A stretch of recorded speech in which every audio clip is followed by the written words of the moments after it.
नमस्कार मित्रांनो, आज आम्ही आलो होतो कोळंबे गावामध्ये. फणसाची भाजी खाण्याचा एकदम मूड झाला. मग काय आली लहर केला कहर. मग दोन भाऊजींना घेतलं आणि आम्ही निघालो फणस आणायला. चला तर मग जाऊया फणस आणायला. आम्ही आता कोळंबे गावात आलो आहे. आम्ही आता रस्त्याने गावातून फिरत असताना असे आजूबाजूला झाडं आहेत, डोंगर आहे, झाडवं आहे आणि इकडे सगळी रानमेव्याची झाडं, करवंद, आंबा, फणस, काजू हे सगळे आहेत. आम्हाला फक्त आता फणसाचं असं झाड शोधायचं आणि त्या फणसाच्या झाडावर चढून फणस काढायचे आहेत. आम्ही कोकणात गावापासून चाललो आहे. हे कोकण मेवा, इकडे फणस, करवंद आणि हे डोंगर वेगळ्या दऱ्या असे आम्ही जात आहोत. आता आम्ही फणस काढायला जाणार आहोत. वरती फणसावर चढणार, फणस काढणार.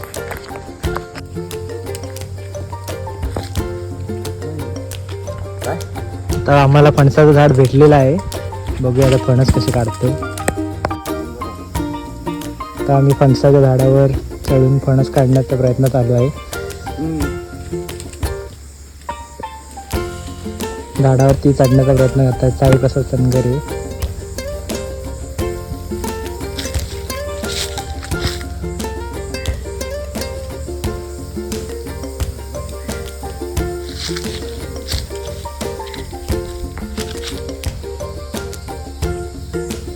कुठला काढू?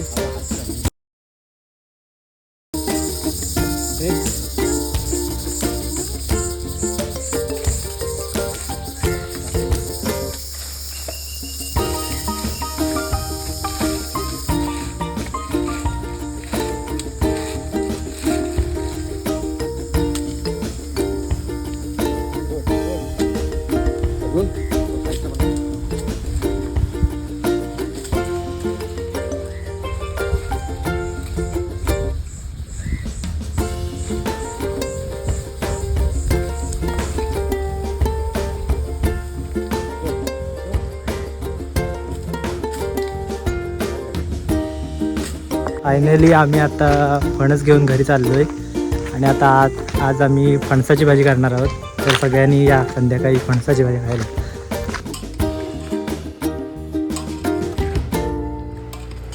चुलीवरची फणसाची भाजी खाण्याचं सुख हे फक्त तुम्हाला कोकणातच अनुभवता येईल. चुलीवर शिजवलेली फणसाची भाजी म्हणजे फक्त एक पदार्थ नसून गावाकडच्या आठवणी, मातीचा सुगंध आणि पारंपरिक चवीचा एक अनोखा अनुभव आहे.